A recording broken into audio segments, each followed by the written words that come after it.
In 2013, Professor Horvath showed that modifications to the epigenome almost perfectly correlate with age. You give me a DNA sample from any cell of the body, I can tell you your age.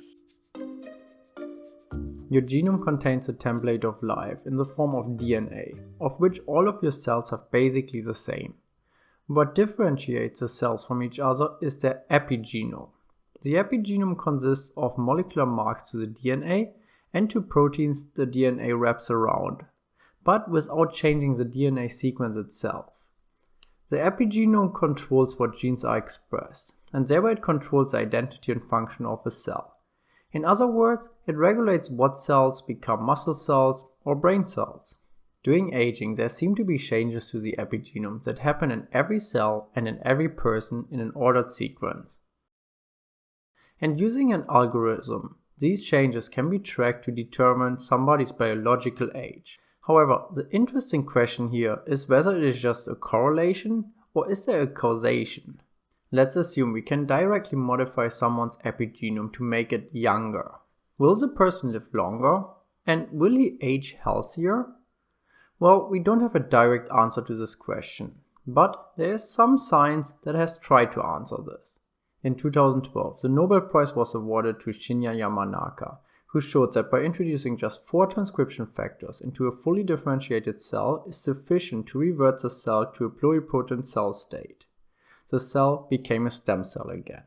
Transcription factors are master gene regulators by causing epigenetic modifications, and these specific 4 transcription factors are nowadays called Yamanaka factors. Now, this finding by itself was a big breakthrough, but it didn't necessarily have a direct implication for aging. However, at the end of 2020, a group from Harvard introduced 3 of the 4 Yamanaka factors into the neurons from the eye of old mice, which restored the vision of those aged animals.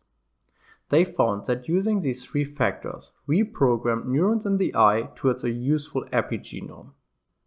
Now, conversely, the same group also showed that an erosion of the epigenome accelerates aging in mice. So, restoring a young epigenome restored eyesight, and messing around with the epigenome accelerates aging. Another group of researchers took a different approach, where they activated all 4 Yamanaka factors for a short time before they got turned off again, and then repeated the cycle.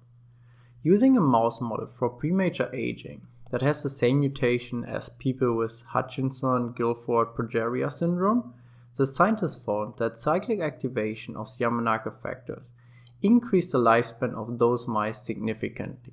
They also tested whether the cyclic reprogramming will reverse hallmarks of aging in wild-type mice.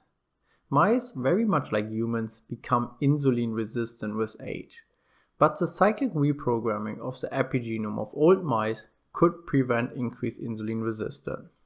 These are some of the most exciting studies in the field out there right now, and I think they provide a good base to believe that the epigenome has more of a causal role in aging rather than being purely correlative.